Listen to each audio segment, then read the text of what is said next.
Welcome to What If We Can Change It All, the podcast. A podcast created by Movement.medicine. My name is Shadisa. And my name is Janina. We believe that we have the power and therefore we can change it all. This podcast is all about reclaiming your power.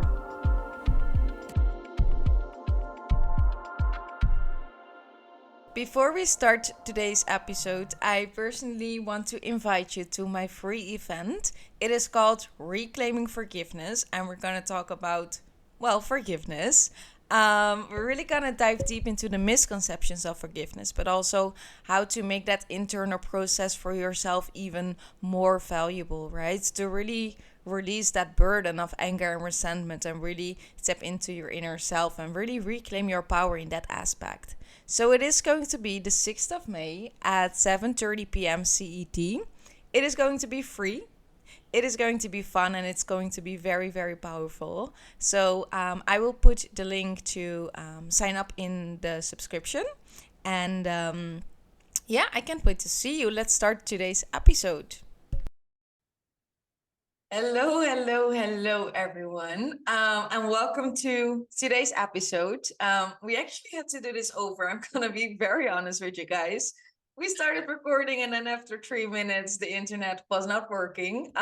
So I have to do the same introduction. It's probably going to be different.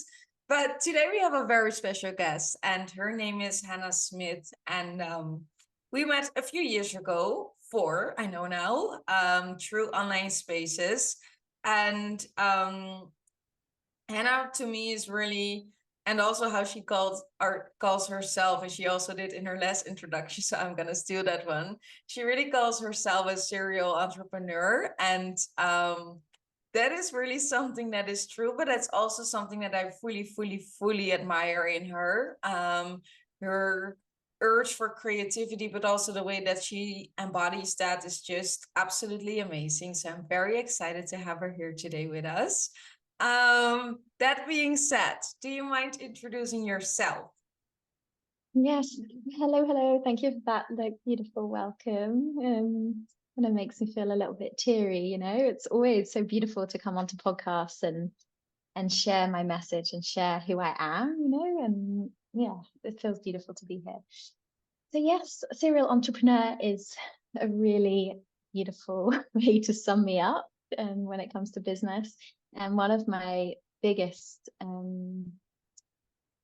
focuses is the Embodied Experiment. And this is my business that supports people to be wildly in love with their bodies, no matter where they are at in their life, no matter what they see in the mirror, but really just to be deliciously in their bodies and wildly confident and wildly happy and wildly messy and everything in between. And I'm outside of that, I'm also saying again what I said in our first recording, but it's different, of course.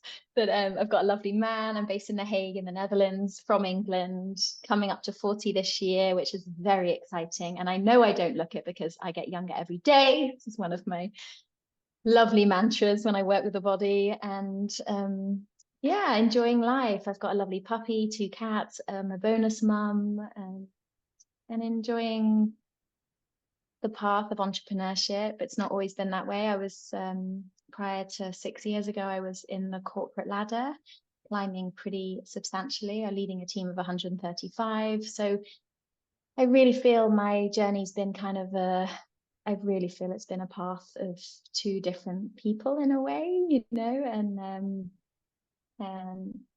of course there's things I can take from that time, but overall it was a pretty disembodied mental route I was taking that always kind of felt there was something lacking. And then the last 6 years I've really dived into wanting to get to know myself, realizing I do have a soul, and the more and more I get in connection to that, the more and more I get to be really in love with the skin I'm in, and just get goosebumps, which I feel now. And it's really being able to experience life, and everything that comes with that. And it's been wild and it's been messy. And I know you deeply help people in the healing space, Janine, so you know this, and all your listeners also will know it, is what it takes to really be in connection with yourself is a huge amount of unearthing and uncovering some deeply painful things, and that never stops, really, you know. Although I do believe there comes a point where you can kind of find a sense of peace with it and really help others. And yeah, I've been kind of getting to that space the last couple of years, and so now I get to hold groups. I have a group online training for women, which is called Love the Skin You're In, which is beautiful. And I sometimes help women one-on-one, but also men. And then I do also some physical spaces. So yeah, I kind of run business from the body, and hell, the mind wants to tell me to go a different way, but I do not do that anymore. So yeah, that's me, and I'm forever getting a deeper connection to who I am, and the best way I can really find a peace and a space with who I am is not really to box it into anything, and know that I'm absolutely like every flavor, and yeah, and kind of get to know myself every day as well, you know, and also through others and in connection like we're doing today. So yeah, that's me. So hello everybody. I absolutely love your introduction. And actually, but I always almost forget is that you were in the corporate world for like so long, and how the way you're living or like the way you're like doing your businesses is like so different now, right? So I truly honoredly, I really admire that. And all the like we had a lot of people in this podcast as a guest that came from the corporate world and decided to be an entrepreneur, and how that's honestly really changed our lives in so many different ways, right? And not that everything in the corporate world is bad, that's not it, but it's really beautiful to see how how exactly they start to be living like more in an embodied way and really listen through like what they actually want and desire, and how is the most healthiest way to get that for themselves. And I think that's a truly such a powerful but also such an inspiring journey. Like I was never in the corporate world, never been there, but I can imagine that also takes a lot of courage. Yeah, I think you'd be brilliant in the corporate world. I've been to your workshops, and I feel like you're so professional and so like buttoned up in a really like open way, you know. But you know, my clients, I still support corporate clients in every business I have, including my embodiment experiment. And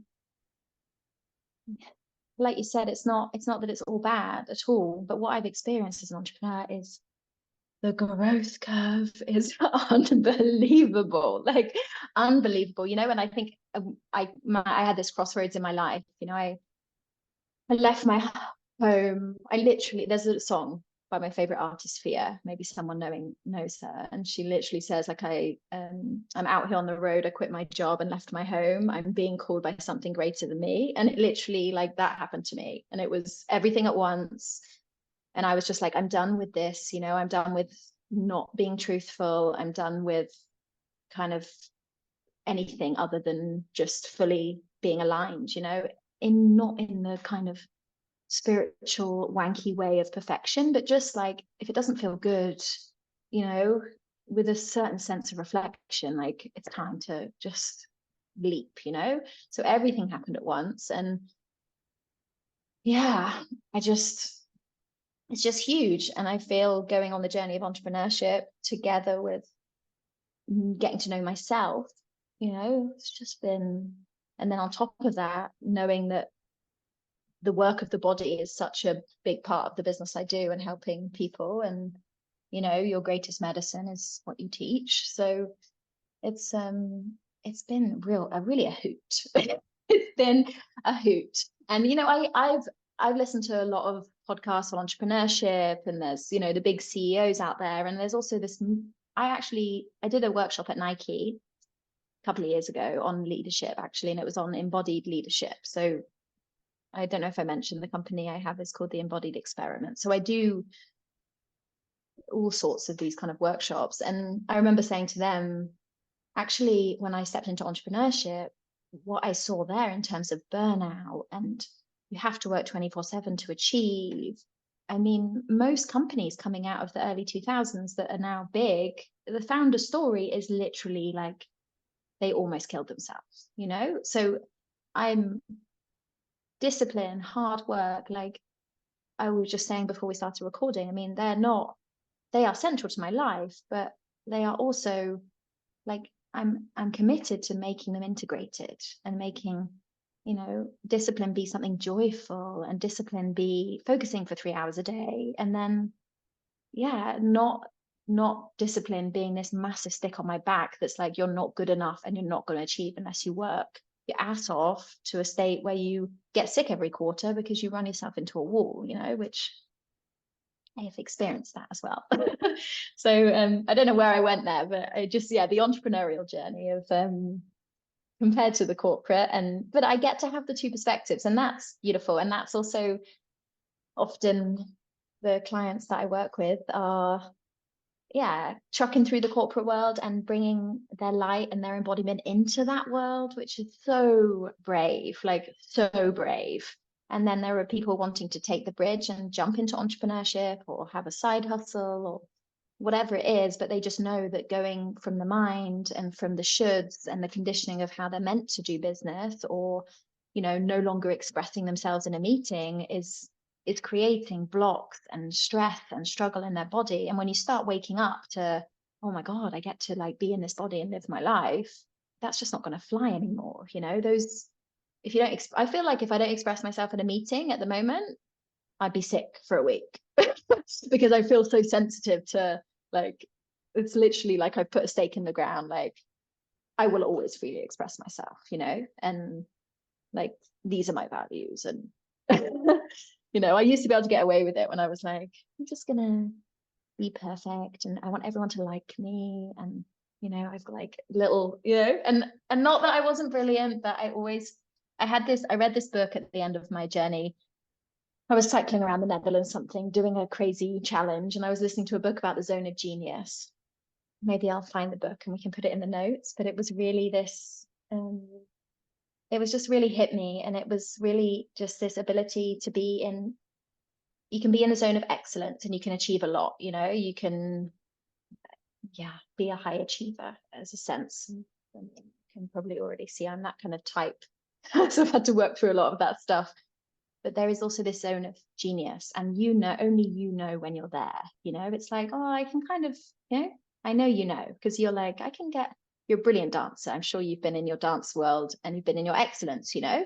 And then when it comes to certain projects, you're like, oh my gosh, it doesn't even, like, if the world's going to credit me, you know, with the title and the wage, this is like not even a big deal. But something in me is like, oh, this is the thing. Like, this is my zone of genius, you know. And you can see it sometimes with people when they like leave a job. I mean, I had that with Nike. I mean, my career path was exponential. I was on huge money.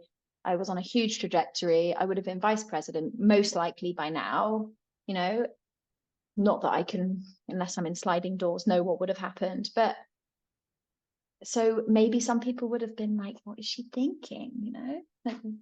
But I knew it wasn't my zone of genius, even though that doesn't necessarily ring totally true in the language of that, but it wasn't your heart. It wasn't the full me. Yeah, exactly. It wasn't the full me. And it took me a long time to really, like, you know, let that go. You know, in the throes of entrepreneurship. And, you know, I was in this huge company. I had a huge brand behind me. And then I went to go and build my own company, you know, amidst traveling the world and not rushing. But then I started to build my own ship. And it's been intense, you know, and I wouldn't change it for the world, nor anything that's happened. But I've got like some stories. And you've heard a lot of them because we were in sharing circles together. So when it comes to business, I really feel like, yeah, and that's actually in my business, the Embodied Experiment. You know, I think when you work with me, business often comes through. You know, I often attract clients who are passionate business people wanting to unleash their, like, they just want it to be easier, really, you know. They should. Yeah. What's the Say again? as they should. As they should. Yeah, it shouldn't have to be such a struggle, you know. What you were talking about, was it the gain and the gap and the gain? The book, Yeah. I don't know what it was called. I was listening to it in audio. Maybe it's called that, but it could also be called The Zone of Genius. Okay, I will link it. I will look it up and link it in the subscription. One of the two is the correct word for it. I will link it down below so you can find it.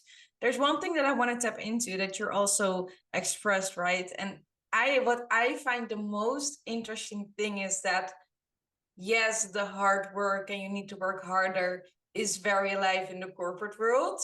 But what I find even more scary is that it already starts at school when you're like 7 years old. I think that's like, for me, that's still very mind-blowing, right? And even the way that we get, like, how we get grades and everything, like you have to work hard and you have to do it and you have to get all the big A's and whatever it is in order to be good, in order to be successful in life, right? And if you fail, everything is like marked in red. And if you do a good job, it's like in green or in black or whatever color the teacher is using. But that's not a good way to like build a child's self-esteem.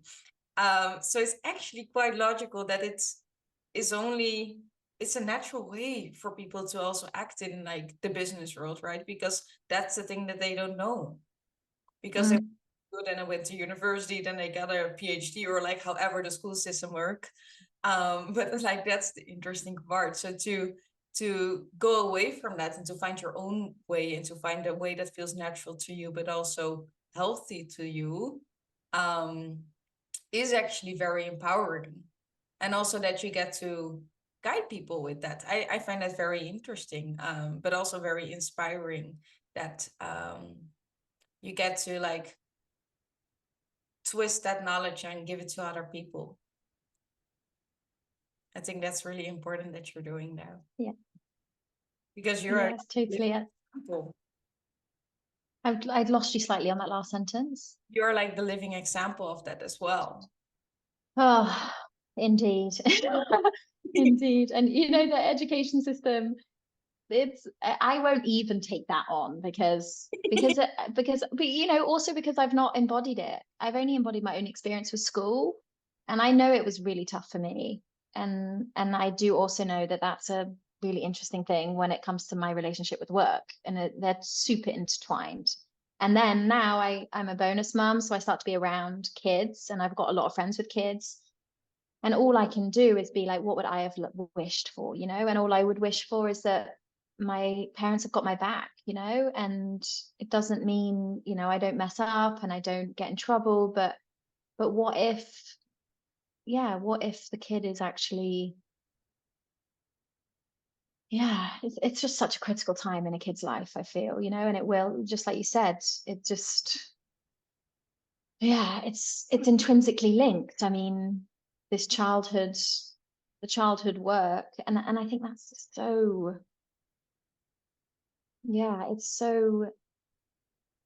it's so humbling, really, you know, to really understand who you are and where you've come from and what you've experienced, and that all of that is like, oh, that's all relevant for me today. And then let's do an interview in some years, you know, when we maybe both have kids and they're going to school, and we can like revisit this and be like, do you remember we said kids need freedom, and then we're freaking out because we're like stressed and can't sleep, you know? But it's the whole system, you know, and the last thing I want to do is go anti-system, because I believe I'm in the system, I'm on the planet. Yeah. How can it work for me, you know? But I'm absolutely breaking free, and I think we all are. But the only way I will really do that is continually go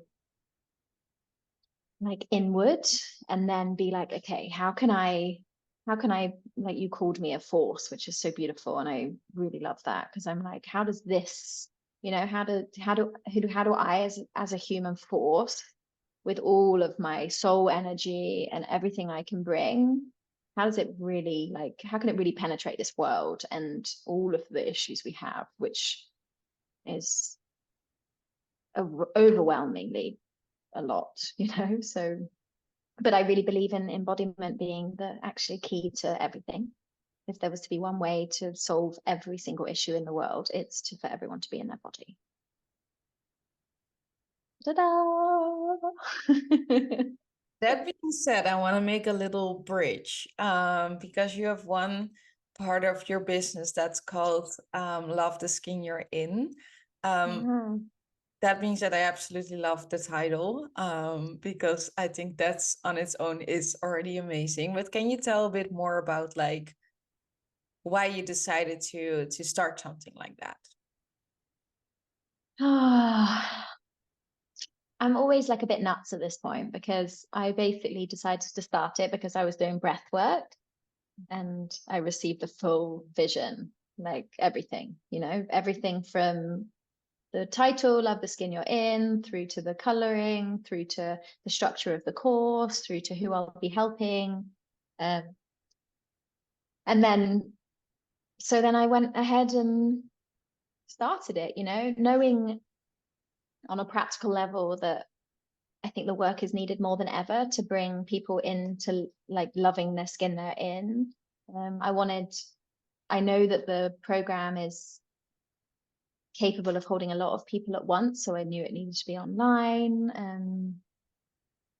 And yeah, it's really a space for womb and body healing. So it's, yeah, it just really struck a chord, you know. It's so, I remember right in the early days of my journey into my body, I was riding a motorbike on Vancouver Island. I feel like that's not necessarily critical for the story, but I've just, you know, I'm just giving it a bit of, you know, you can just imagine red Ducati cruising through, and probably in my head a tiny bit like, oh, what am I meant to do after I've left Canada, you know, going into the future. But then suddenly a penny dropped, you know, and it was almost before I went deeply into the spiritual world and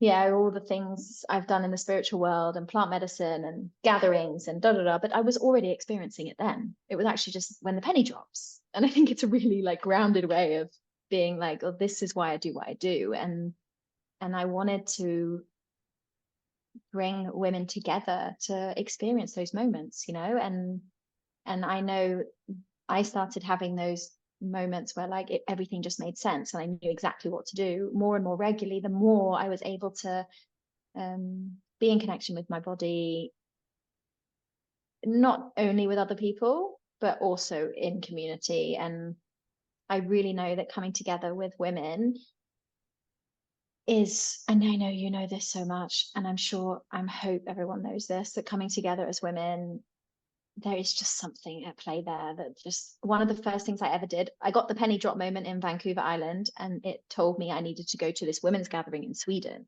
that I was busy telling everyone to go to, but wasn't planning to go to myself. And I ended up there with 50 women. And this was like profound on my journey and also where I am today. And it's called Nordic Women's Gathering. I'm still in touch with them. They're fabulous. We must put that in the notes because I want to bring them to the Netherlands one day as well. But it was 50 women, and I was coming out of a part of my life that I have had so much shame for, even for that part of my life, let alone my childhood trauma. And it just completely cracked me open, you know. And I suppose you can only really bring to life in business in any form experiences that have really touched you, you know. And that's yeah. So whether the main course, Love the Skin You're In, is online. We do 21 days with 3 calls, and you get prompts every day to do all sorts of weird, wacky, spiritual, deep healing. I'm rewriting it at the moment, so let's see how far we go. But I also hold physical spaces for Love the Skin You're In. So it's really it's for women, and it's really, it's almost like everything feels okay when you gather with women, with the right women. You know, I mean, you got to find that common ground in a way of women that are willing to open up. And this, when I hold this course online, it's just magical, you know. And I'm also absolutely blown away by not only the way that the course develops me as a leader and a facilitator, because I start to like lead in ways that I've never even seen myself lead, you know, and but also how vulnerable the women are, and how powerful. And yeah, it's really a delayering, you know, it's really a delayering. And we work a lot with the womb space, just more energetically, really, you know, just giving attention to it and starting to build like, oh, actually, what does it look like if I'm really in love with the skin I'm in? You know, how do you, if I get to this end of these 21 days and I've really done it, you know, it's like, what will it take to really believe that and have a switch that you can just, you know, it's just, and I mean, it's, a habit can be changed in 21 days. This is this is also a thing. So it's really bite-sized. It's one of the most light touch ways to start working with me, both financially and with time. It's made for the busy woman, even though I think we're all retiring from being busy.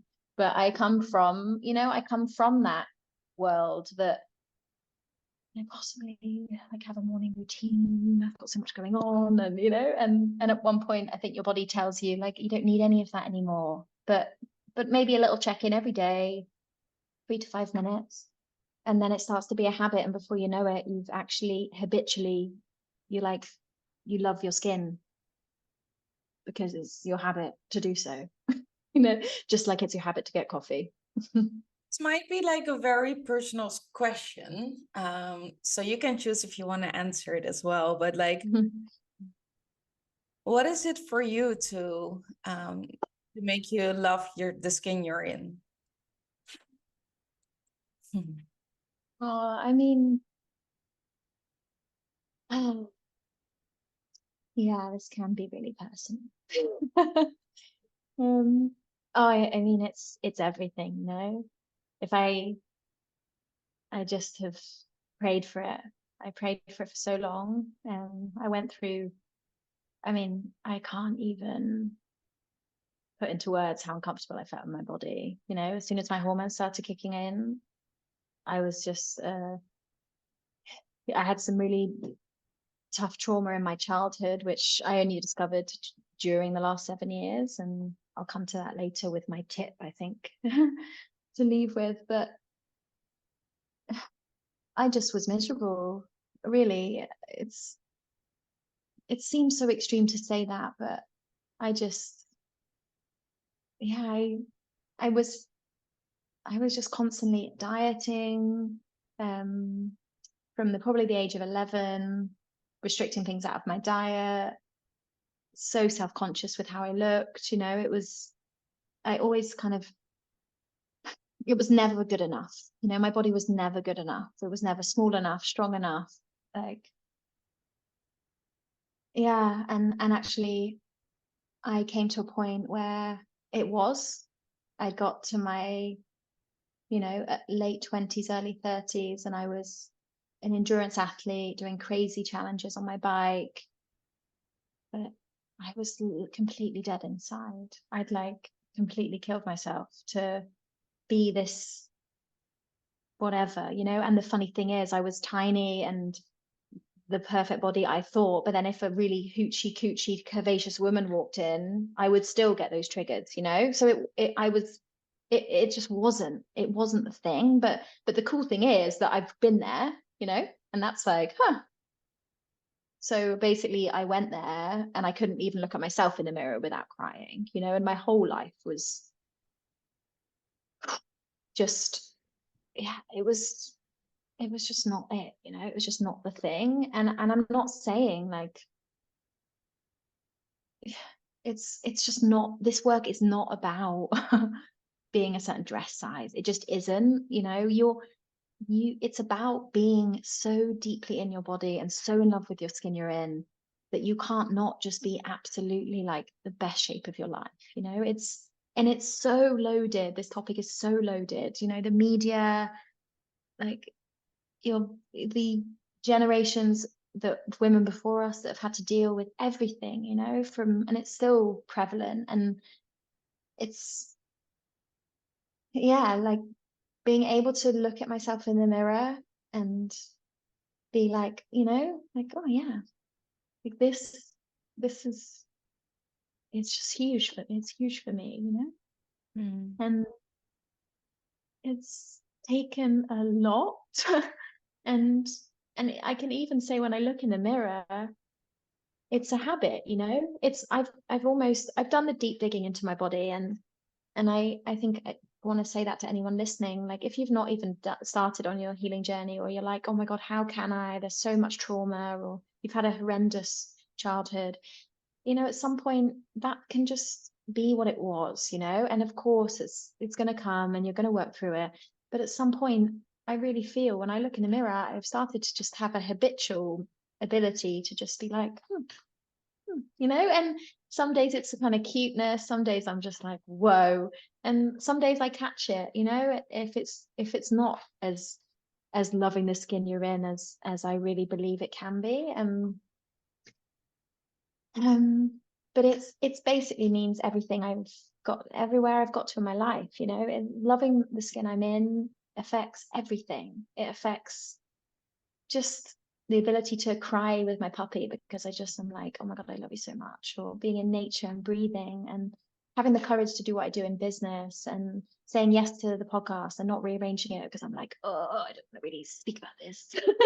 But yeah, having the courage to guide women into their bodies and be kind of controversial in a lot of the ways that, you know, I've got so many feelings that yeah, just what it really looks like to love the skin you're in is not necessarily, or actually it's 100% not what everyone tells you it is. It's like, and it's definitely not the idea you've got in your head. But you can also play with it, you know. I love energy work. I draw my body, I draw myself all the time. And, you know, like, oh, you can also play with this world, you know. Loving the skin you're in it's playful. It's yeah, it's I think that answers your question, but it's a very it's a not the business is personal, because we've talked about this, but it's not personal.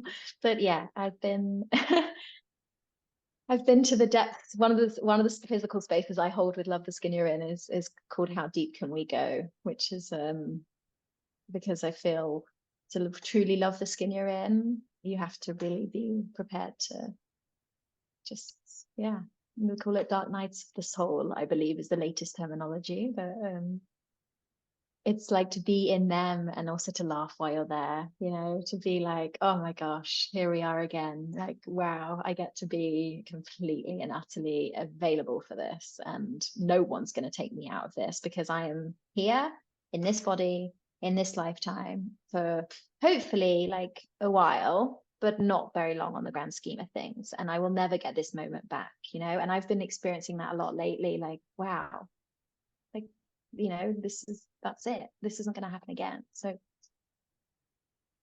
yeah.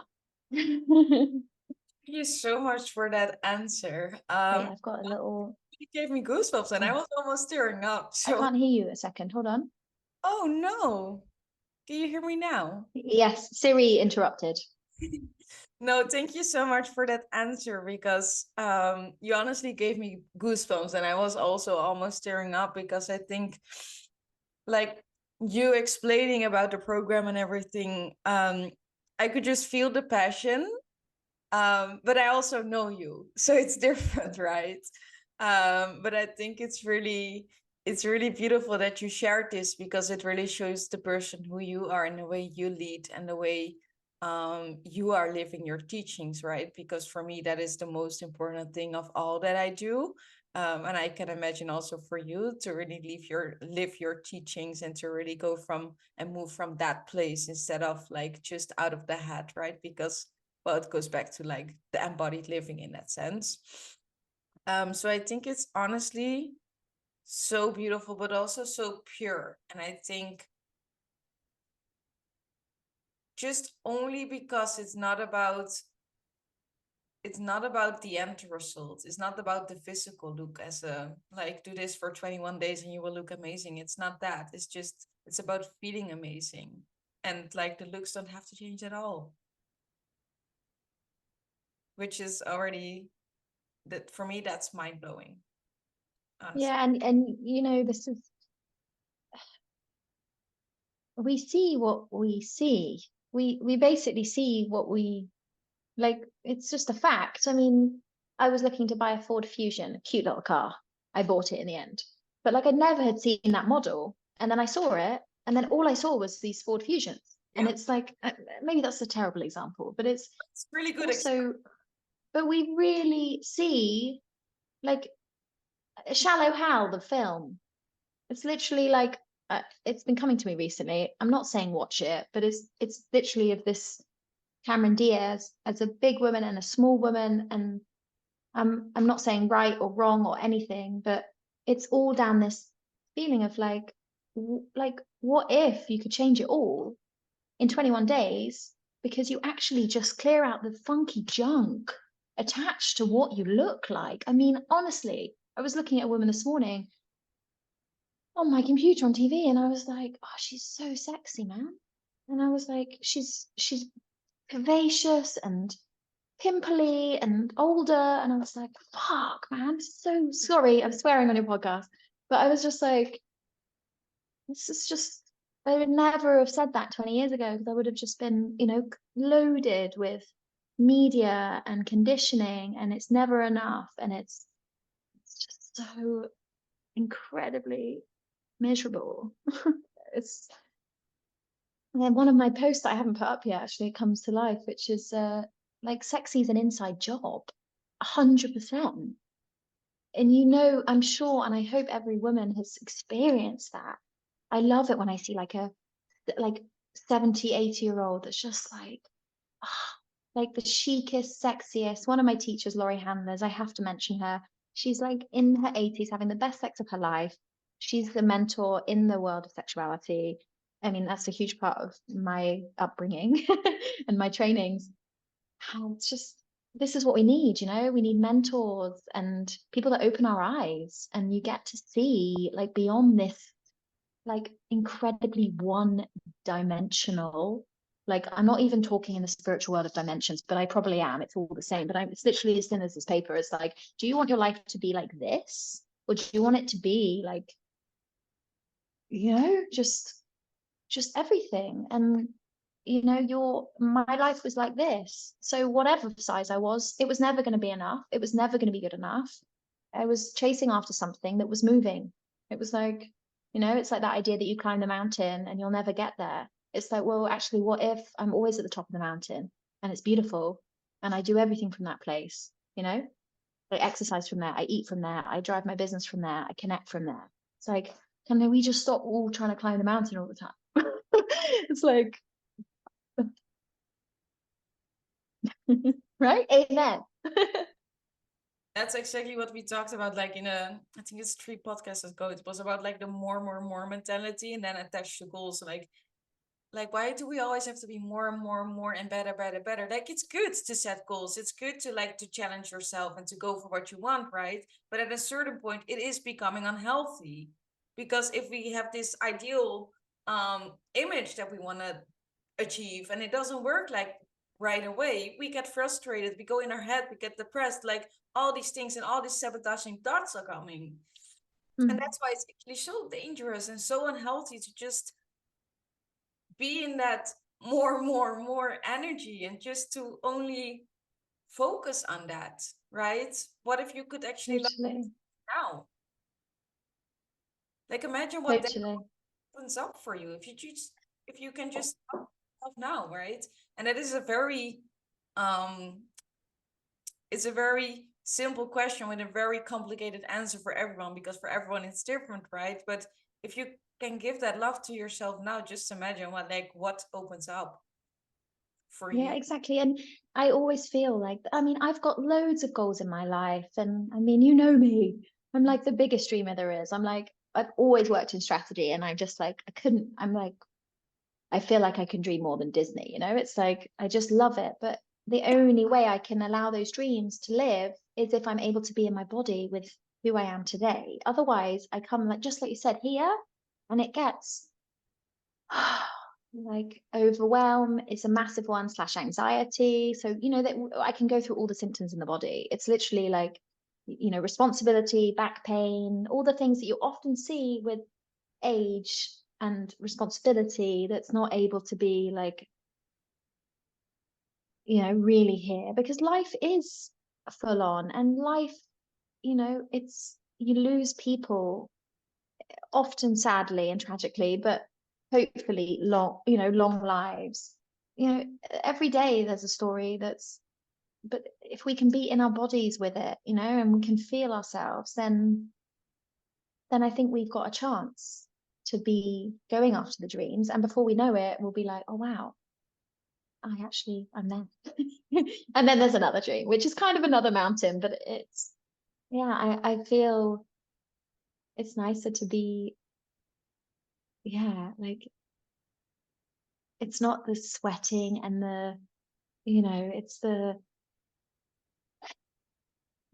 it's hard to really put it into words, sometimes this body stuff, but it really is this ability to just appreciate what you've got, it's really that. And and let that move you. And that's what works for me, really. It's honestly, if I ever feel that I'm kind of, it's like, okay, just what moves me, and what do I have in my life that, like, I would miss, Thank you. Time going fast, because I know we could talk all day, but I'm conscious of time, so I'm gonna go to the tip. What would your ultimate tip be for our listeners?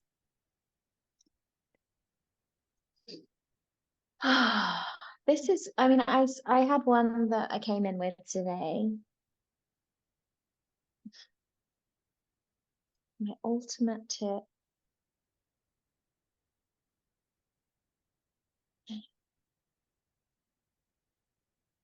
Oh, I know. I'm going to say this one.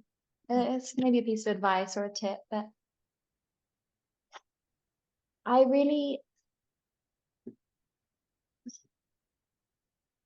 like to start every day with a blank piece of paper. And it's something that I actually uncovered after I'd uncovered a lot of deep pain in my life and in my body that I was holding. So the tip is twofold. It's kind of one piece of advice or awareness is like, don't underestimate your body, what it holds on to, and what it's ready to let go of. And the tip kind of in connection to that is just know that, in that kind of trusting in the body, especially when it's messy and painful, and I know it can be really painful, is just having that blank piece of paper. I've got one here, that every day is an opportunity to write your own script. And I say that tip because I was on a training course, and I'd done a huge amount of trusting in the body to unearth creating space. And you write a letter to yourself that they send weeks or months afterwards. And I got given a pen and paper, and I thought, oh, I just felt that I could just leave it blank, because and so that's my little tip. Unprepared, I like it. I came prepared with one, and then I've said, just know that your body really wants you to be free every single moment and every single day. And any tension you're feeling in your body is just that, it's stuff that's not yours, and it's memories that were painful, but it's all showing you a way to just really get to write your life in every single moment, so I just wish for everyone listening to, I hope they've had some joy listening to us have a chat and got something out of it. And yeah. Thank you so much for that. We already spoke a bit about loving the skin you're in and the embodied experience. Is there anything else that you want to share with them in terms of business? I think that's enough, really. It's spring is coming, so if you resonate, come and join me. Do you want me to share my handles and things? Yeah, you don't have to spell them out. I'm gonna put them in the description. Yeah, so if this resonates, come and join me on Instagram. I'm at Embodied Experiment, or facebook.com/Embodied Experiment. And yeah, there you'll be able to join the waitlist for the next edition of Love the Skin You're In. I've also got some lovely free resources, and some stuff is cooking.